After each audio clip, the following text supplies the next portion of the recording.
Alrighty, so I was asked to make some more videos about this truck, and I've been wanting to for a while, so here we are. Today I'm recording on my little Olympus camera, so hopefully the quality is acceptable, if not better. So we'll see how that works. But I'm here with the hood cowl removed. I have the trim removed there too. Wipers are obviously pulled, antenna has been pulled, and I even went over here and pulled out our heater core. Couldn't find too much online about this, but it was not bad. First option would be to remove the fender, but I did not want to do that.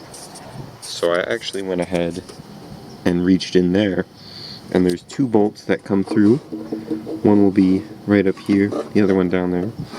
I started by undoing those bolts, and there's another bolt hiding under your two coolant lines here. Two more bolts there, and then if we go inside the cab here, there were bolts there and there. And also you had to unplug this electrical here and these vacuum lines for your heater slash AC. This model does not have AC, so a little bit easier. I think if it did have AC, there'd be some componentry over here. I also had to unplug some vacuum lines on it, and the map sensor, that too. That sits right about here. That's where this line goes to. But once you get those, it kind of just wiggles right out. Not too bad. And this is a common source for leaks on these trucks. That's what I'm running, chasing after some cab leaks. So I have this taped off for now, just because I'll be working on it over a series of days, and I don't want water just filling my cab in the meantime. I don't think mine was leaking from here, but it is a 30-year-old truck, so better to seal this again and clean it all off. A lot of crap on these surfaces. Stuff gathers after a while. Also gives you a chance to reach down here. And oh, just another thing. So when you get this cowl off, you have foam and all that stuff in here. I'm trying to get most of that out. That's an important place to reseal.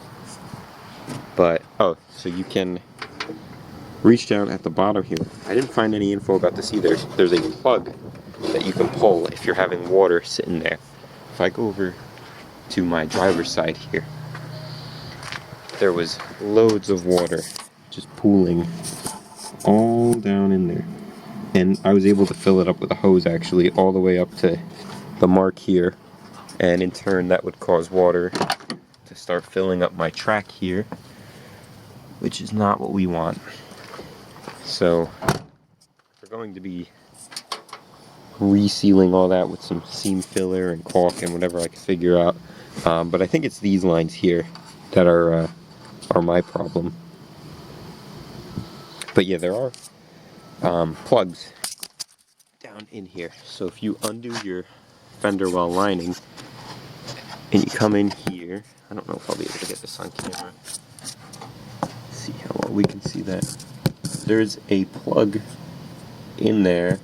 There it is. I don't know how well that's showing up, but there's a plug in there. And that plug basically has a small little output that I guess it kind of sifts through all the crap that goes through it. I don't know why it needs such a small output. Honestly, a screen would probably be better, or nothing. But that'll fill up with gunk, and that is quite a big problem, because then you have water sitting in your fender well almost, I guess in between your fender, your firewall, and under your hood cowl, this whole area. And that water is probably what will, over time cause rust. I know a lot of these trucks, you see it right here. I'm guessing that's why. Luckily, I really don't have anything going on there, no rust. But yeah, so we're gonna reseal that with whatever I can figure out. I got some seam sealer for the body, but that's a brush-on kind. I don't know if I want to get a tube of it. It's very pricey these days. But we're gonna reseal all in there. Probably buy a new felt for this because mine's kind of broken. I also pulled all the window trim off because, unfortunately, I have a leak at the top of my cab. And I don't doubt that it probably leaks somewhere in here too that I don't notice. But we're going to reseal this too. So someone did this window at some point, and I have a growing suspicion that if we look at these clips, see how I could barely reach that one, but if I come over here, they're well within reach. I think someone, when they redid this window, they messed up and they had to move this clip over here for some reason. But yeah, they definitely redid this window. It's not OEM glass, and I don't know if it cracked or if it was leaking or whatever, but they did a pretty good job. You know, you can see the bead around it. It's just up top, if we trace along, up top, there's some areas where it's leaking. So I'm gonna come in with some window caulking and fill this all up. Hopefully that'll stop it because we're doing it from the outside in. I might also go ahead, come inside the cab and get at it. We can see I marked this is where the water was precipitating inside. But yeah, that's the current thing we're working on with this truck, is just getting the water to stop coming in. And the reasoning is because I just went in and I didn't do a permanent great job, but I did a good enough job. I fixed my rust here. I welded in a new, I guess that's like for weather stripping, new holder for the weather stripping. And I got it all seam sealed together with anywhere I couldn't weld in or patch up. But yeah, this was all filled with terrible rust. So we ground most of that out, treated it, and yeah, we want to stop the water from filling in here. It was a pain to get these seatbelts out. Once we got them out, they weren't too bad. Figuring out this cab comes apart very easily, the interior that is. And I also had deadening in my stash from when I redid the interior of my old Ranger. So I went ahead and threw some deadening in there. But if we come over to the driver's side, I'll show you.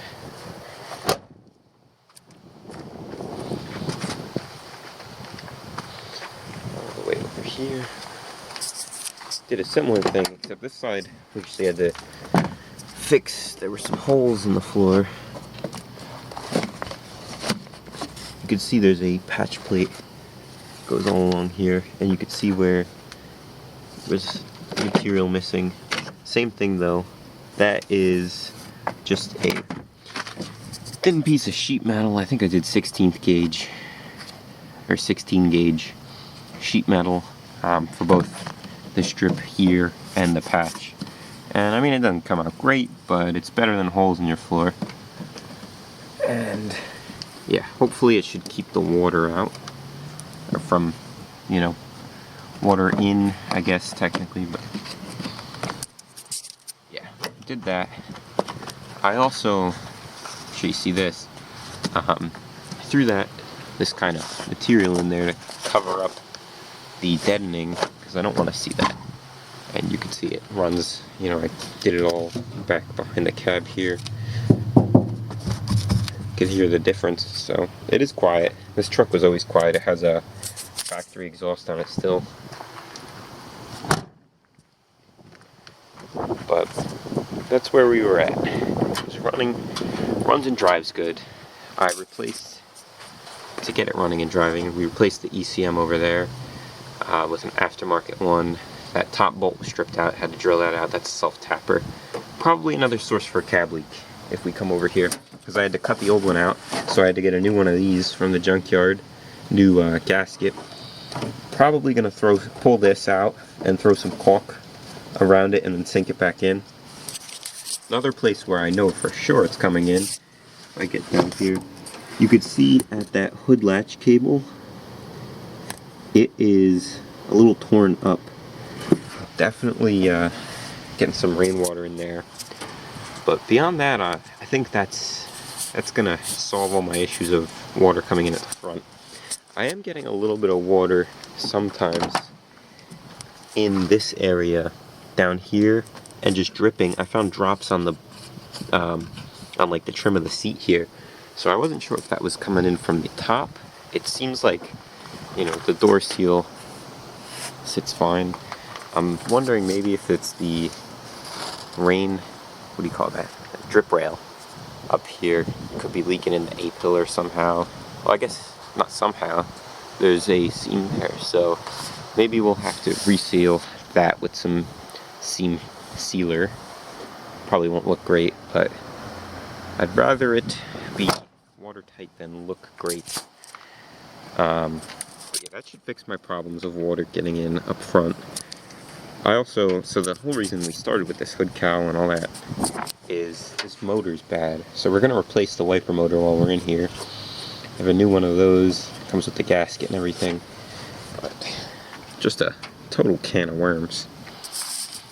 And oh, another thing that happened with this, I had a rear fuel tank leak. So let's see here. My rear fuel tank there. I had issues with the vent on top of it. So I basically replaced that, and I didn't replace the line. And where the soft line from the vent comes down and meets the hard line, I encountered a leak. So we can see that black line up there. Where that meets our hard line over here, it started dripping out pretty bad. So I cut it back a little and put a clip on it. For now it's good, but we could tell someone replaced the, I believe it would be the main fuel line, but they did not replace the return line, which has the vents on it. You can see it a little better. Okay, can't really see. But yeah, so I don't know if we're gonna replace that hard line. And when I keep saying we, I mean me, because this is my truck. I guess I'm the only one working on it, really. But definitely gonna replace that line when the bed comes off next. And that actually led me to find another fuel leak. Not sure how well we're gonna be able to see this, but right about here, it actually looks pretty good.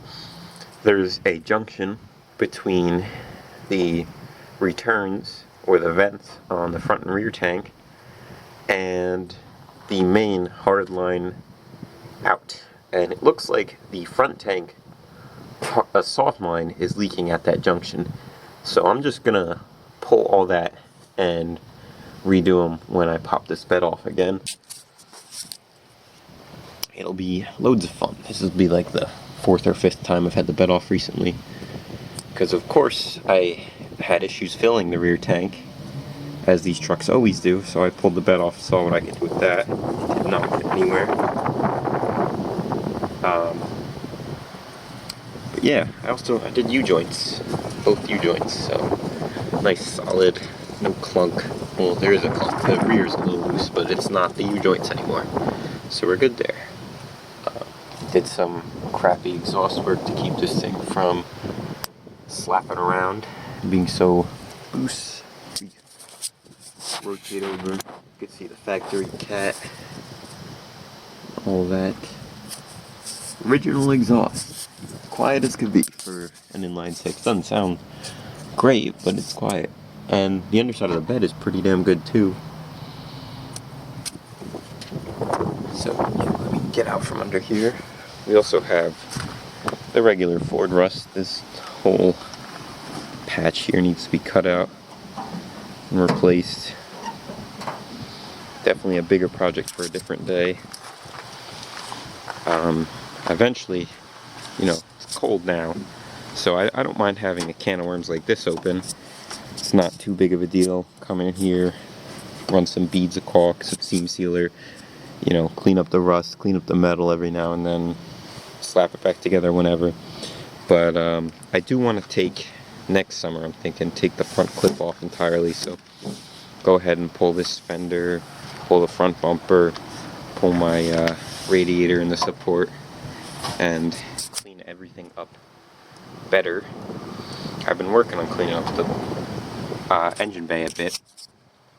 This is a total sludge fest, this motor, so it's gonna need lots and lots of oil changes, but it does run very well. It's only got 150 on the clock. Basic as could be, inline 6. It's got a remanufactured transmission. You can see the sticker down there, they blew that at some point. And yeah, that's basically how it's been going. Nothing too crazy. Next summer, like I said, off, all of this out.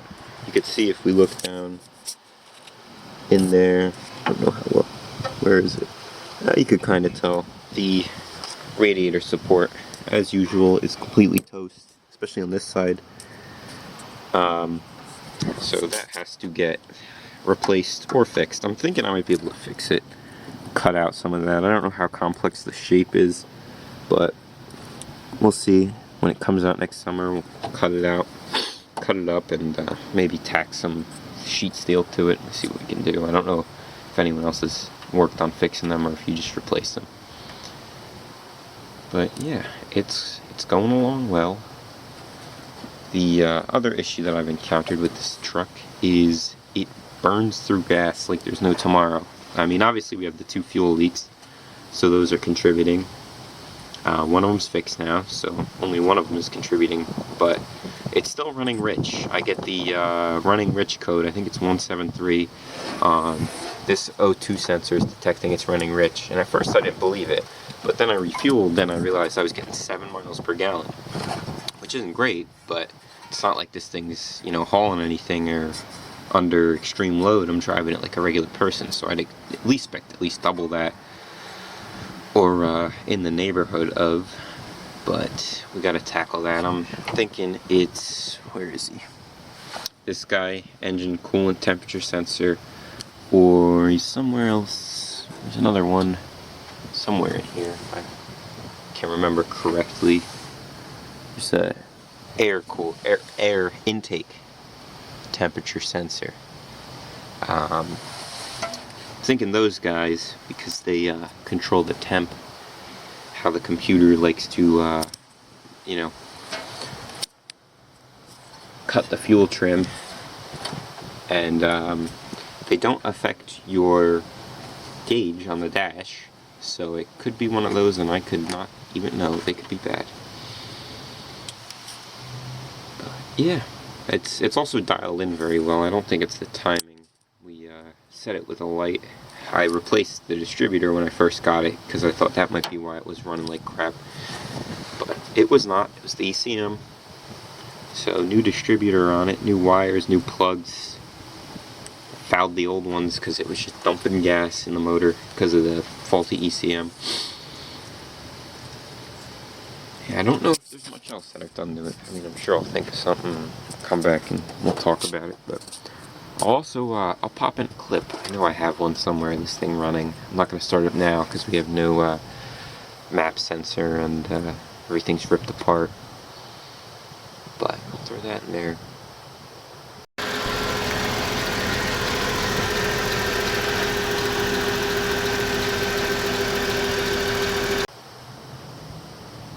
Oh yeah, with the heater box here, there was a mouse nest in the one side of it, so it's always good to be safe and pull yours if you're starting to find insulation ripped apart and little trinkets, you know, acorns and pine needles and stuff. I just pulled it because blower motor resistor that sits just about here. Well, actually, I'll show you. Go look at it. Here we are in the shed, and it's a mess right now. And don't mind this, I was just experimenting with some foam.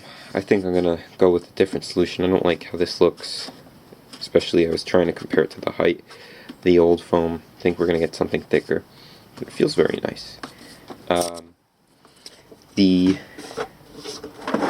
blower motor resistor sits right here, plugs into your harness here, and allows you to have your blower settings. 1, 2, 3, 4, 5, depending on the vehicle. Here he is.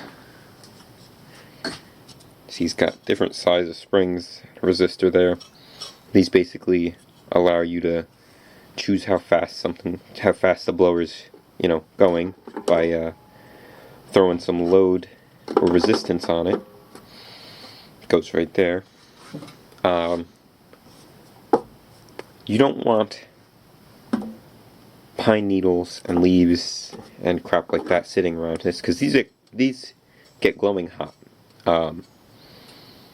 and that's not good. That'll start a fire. So make sure to clean yours out. And also, if you're missing those options, probably this will be rusted and melted. Unfortunately, I did one on my Ranger, and it was an absolute nightmare. I didn't have to do the pigtail, thankfully. I was able to pry it apart, but it was all melted together. So when you do it, put some dielectric grease on it when you put it back together. Same thing for these contacts. Anything in this area seems to load up on rust for some reason, a lot more than the rest of the bay. I also was having difficulty getting this blower motor out. It doesn't want to come out. I have it unbolted completely, but we're just going to leave it in because I believe there's a gasket that goes around here anyways, so and forth. And also, pretty common thing on these trucks, I'm sure yours will have it too, the mix door. He controls up top here basically what position this door sits in, and that's whether you're circulating from this vent here inside the cab, when it's like this, when it's, I guess, closed, or open if you're circulating from the outside of the cab. It's like a selector switch. Mine's broken. All the videos I've seen on this area, they seem to be broken for some reason or another.